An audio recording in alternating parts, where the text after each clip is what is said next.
What do we know of the world and the universe about us? Our means of receiving impressions are absurdly few, and our notions of surrounding objects infinitely narrow. We see things only as we are constructed to see them, and can gain no idea of their absolute nature. H.P. Lovecraft.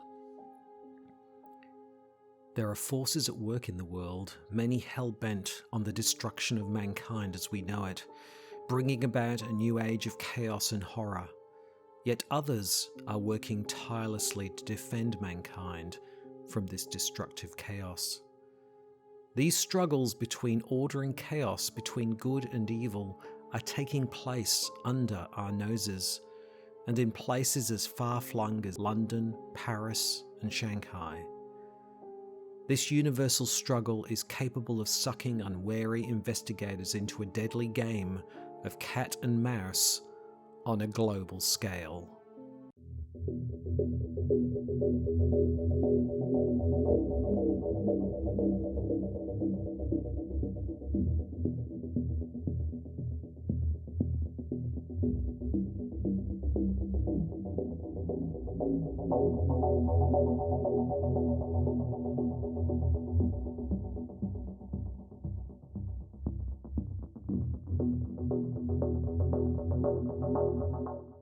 Hello everybody, I'm Krabby Terror 8 from Out of Ammo, Out of Time, and today we're going to discuss and speculate on what we might expect from the Scarlet Keys, the new Arkham Horror the card game campaign due to be released later this year. Now, a lot of what I present here is of course speculation, and for those who do not wish to have anything spoiled though, I suggest you turn off now. For those of you who continue, please like and subscribe, I do really appreciate it. Now, before we begin, a big thank you to Jason Conlon, a friend of mine, who started me off with a ton of information and helped shape and review this video. His input has been invaluable. Thank you, Jason. So, without further ado, let's dive in, shall we, as we try to deduce what we might expect from this new and exciting campaign. On April 26th, 2022, Fantasy Flight Games leaked a dossier extract pertaining to a woman denoted only as, quote, File 11B, Class Red, Real Identity Unknown, Last Known Location, Marrakesh, Morocco. Now, though heavily redacted and often cryptic, the file refers to a woman of European descent in her early 20s who typically wears a red flower to conceal her face and is referred to as Amaranth. So began a spate of similarly divulged documents by Fantasy Flight Games. What's the meaning of these secret communications? And what do they tell us about the upcoming Arkham Horror the card game campaign, The Scarlet Keys? Let's take a closer look. The individuals that Fantasy Flight Game posted about were classed in 4 ways, primarily as red, yellow and green, plus one that's yet to be determined. And we can see from the text that those classed as red are considered highly dangerous and potential enemies. Those who are yellow are neutral and potentially useful allies, and finally those as green are allies to something called the Foundation. Now, we'll discuss more about the Foundation later, but for now, let's focus on those entities coded red. Why are they classified as such? Who or what are they? What do these beings, codenamed respectively as Amaranth, Beast in Cowl of Crimson, Lady with Red Parasol, Sanguine Watcher and Red Glove Man, what do they all have in common? Amidst the redacted entries, there's still clear references to these people as having various paradimensional capabilities or physical anomalies such as claws, and that interactions with several of them resulted in gruesome deaths. However, for more clues beyond the case notes provided by FFG, we can look back to earlier Arkham Files games, particularly Call of Cthulhu, the card game, which my friend Jason reports, and I'm quoting here, is a fantastic competitive card game that needs to be released with a new edition, if you're listening Fantasy Flight Games. We further learn of the deadly capabilities of some of these characters in several of the short stories that were included in Call of Cthulhu, the card game packs. They are often traded as servitors, which suggests servants of more powerful beings. Let's look at some of them in more detail. A story titled A New Purpose tells of a small girl named Lu in Shanghai who witnesses firsthand the destructive power of Zhu Zangyang, also known as the Lady with the Red Parasol, as she reduces a crowd of people to literally lumps of meat. Then, across a serial of these tales, we're given an account of a young woman named Erin Hoquin and the experiences that would lead her to become one of these individuals herself, Amaranth. Interestingly, the word amaranth is derived from the Greek aramantos, which means never fading or one who does not wither. In other words, retains eternal youth. In this story, after performing a ritual, Erin is shot 3 times, yet rises hours later, seemingly unharmed. And the Foundation's file notes also reference Amaranth's ability to heal wounds, while also inflicting damage and death upon enemies through mere touch. In these stories, we read too of the Sanguine Watcher who wears red-rimmed glasses, and yet we discover that he has no eyes. He also has a card subtitled with "He sees what is not there," indicating that his sight is supernatural. In a card from the Call of Cthulhu card game entitled The Congress of Keys, we can see 6 of these red and yellow classified individuals together, each wearing something red. The Claret Knight. There's the red-gloved man. The lady with the red parasol. The maid with the scarlet sash. Thorn. And the Sanguine Watcher. This grouping is referred to by FFG as the Red Coterie. Pictured on the table in front of each individual is an object. You can see there's a gem, a large metallic item, a statuette, a sword, a black stone, and a sextant. Are these items the titular Scarlet Keys? Or are the members themselves the keys? Or both? As not all the items themselves are red, perhaps the answer may be a combination of both. These red-adorned arcane individuals utilize powerful artifacts. We also learn from the Key Seeker card that there are in fact 7 keys that open 7 gates on 7 continents. In a sequence of card images, we get to see snippets of the red-gloved man's activities, retrieving the large metal objects from the hands of a great guardian beast, and then locating and using this item as a literal key to open a gate.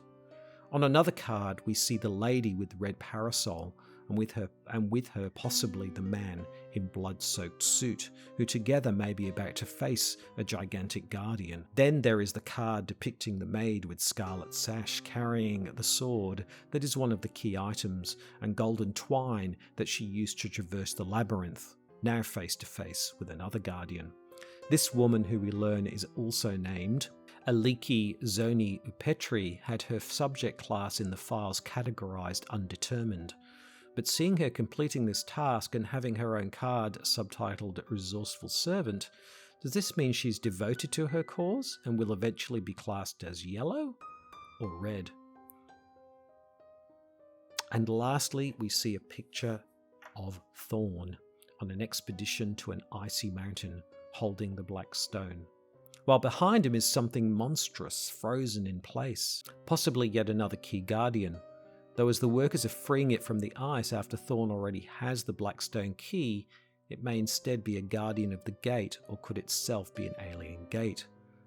This group then are a shadowy organisation of powerful servitors whose goal appears to be as custodians of these paradimensional implements, these keys, and to locate and to open 7 gates.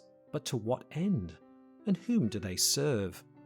On the Claret Knight's card, you'll see he's subtitled as Her Sworn Champion. In the tale titled Countdown, the Sanguine Watcher says of finding a red rose petal beneath an ancient relic, he had come to claim that, quote, she will find this most interesting. While the tale called It Begins after completing a ritual, Erin, aka Amaranth, declares, quote, The 7 gates have been opened. We have to prepare for her coming. Now, we don't know for certain who this female personage is or her intentions, though we may have a hint from the earliest tale told of Erin Hoquin.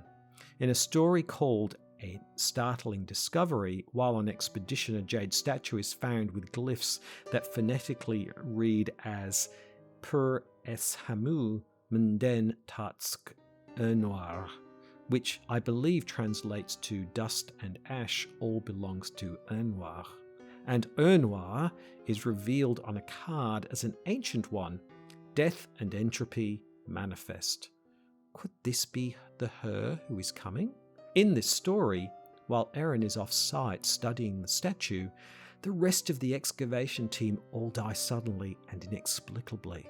Then, later, red rose petals are seen floating on the wind over their bodies, which certainly suggests a link.